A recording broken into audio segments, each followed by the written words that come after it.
Hello नमस्कार welcome करुचे मोर channel को। जदि आप सिलाई शिखापी चाहूँगी या फिर आप सिलाई शिखी सारी या फिर आप सिलाई शिखुंट ताहले आपण ए भिडटी सिलाई क्यों सब जिनस दरकार आज आम ये भिडियो कथबार्ता होगा। प्रथमतः आम मानक दरकार सिलाई मशीन जेकोसी भी कंपानी होगला होना कहीं आपण गोटे सिलाई मशीन दरकार जो थे कि आपण सिलाई करेंगे। देन आपण को दरकार गोटे कैंची जो कि फैब्रिक कट हो पार आपण निज पसंद वाइज जो कौन भी कंपानी सीजर नहीं पारे या फिर कैंची नहीं पारे। ता सहित गोटे एक्सट्रा कैंची नहीं थे जो थे कि केवल कागज या फिर पैटर्न काटापी यूज कर सहित यहाँ हूँ स्कैमर जोटा कि सूता फिटेवा सिलाई फिटेबार हेल्प करे। तापर मुझे नहीं जाइए किसी कपड़ा जोटार कपड़ा द्वारा आपण मैंने सिलाई करेंगे जेहेतु कपड़ा आपण मानक जरूरी निहाती दरकार। एटी मुझे फॉल्स जोटा कि साड़ी रे यूज करा एटा हूँ सिलाई का जरूरी जिनस जोटा हूँ मेजरमेंट टेप जो जहाँ द्वारा आपण मैंने मेजर करेंगे बॉडी रो। देन मुझे किसी नहीं जिप जोटा कि आपण मानकर ब्लाउज ड्रेस या फिर नाइटी रे आपण डिफरेंट डिफरेंट यूज करेंगे। तापर मुझे किसी पाइपिंग सूता जोटा कि पाइपिंग तैयारी करिबारे हेल्प करे। आपण रेडीमेड पाइपिंग नहीं पारे मो पाखे ये सूता अच्छी किंतु। देन मुझे देखा आपण मानक पेस्टिंग जोटा कि नेक रो फिनिशिंग नेक डिजाइन यूज करा जाए।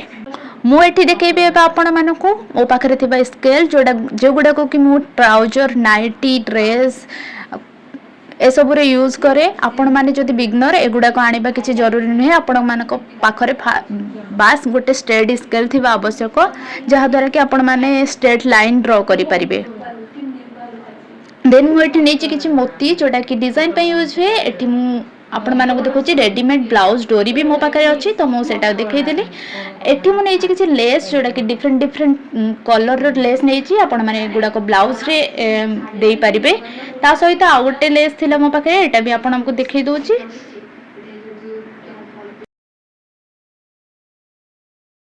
मुझे देखी कटर जोटा कि सूता काटिबारे हेल्प करे। आ सहित मो पाखे गोटे एक्सट्रा कटर अच्छी जोटा कि आपण मानक देखली। ता सहित मुझे स्क्रू ड्राइवर एटा को माने मशीन किसी पार्ट खोलिबारे हेल्प करे। फिर आपण बबून में सूता लगे पारे या द्वारा।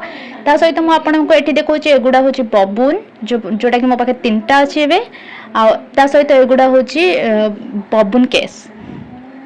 एबे मैं देखेबी आपण मानक बटम्स जोटा कि ब्लाउज रे तैयारी हुए। बहुत लोक को पसंद थाए ब्लाउज रे बटम्स लगेबा आ केते लोक को पसंद थाए कि हुक्स लगेबा। तो मैं किसी हुक्स भी देखै दोची आपण मानक देखि पारुथिबे आपण माने भलो भाबरे हुक्स गुडा को। ता सहित एठी मु नैची किसी मशीन निडल जोटा कि छुंची मशीन रो छुंची। ता सहित मु आपको देखुची थ्रेड जोटा कि बहुत आवश्यक सिलाई करबा पई। थ्रेड मुझे नहीं मून कंपानी आपण मानक मन पसंद कंपानी नहीं पारे। आपण जदि किसी भी कंपानी यूज करें मते कमेंट माध्यम रे सजेशन करें। एटा को आर्महोल स्केल कहती या फिर आपण एरिया कौन कहती सेटा भी मते कमेंट माध्यम रे जनइबे। एटा को आर्महोल रो शेप देबा पई यूज करा जाए। ता सहित एमिति किसी डिजाइन रो स्केल गुडा को भी मु नै करी आसी छी। एगुडा यूज केबे भी मते मु करिनी। आउ एटा जो होची शोल्डर मार्किंग रे हेल्प करे। मु एटा शोल्डर मार्किंग पे यूजुअली हेल्प माने यूज करी थाए। या को कौन कहते मैं जानिनी किंतु एटा यूज हुए छुंची रे सूता गळेबा पई का। तो मु एटा भी मते रखिची आपण माने भी रखि पारिबे। That's it for this video guys. Please like comment share and subscribe करबा को बिल्कुल भी भूलंतुनी प्लीज।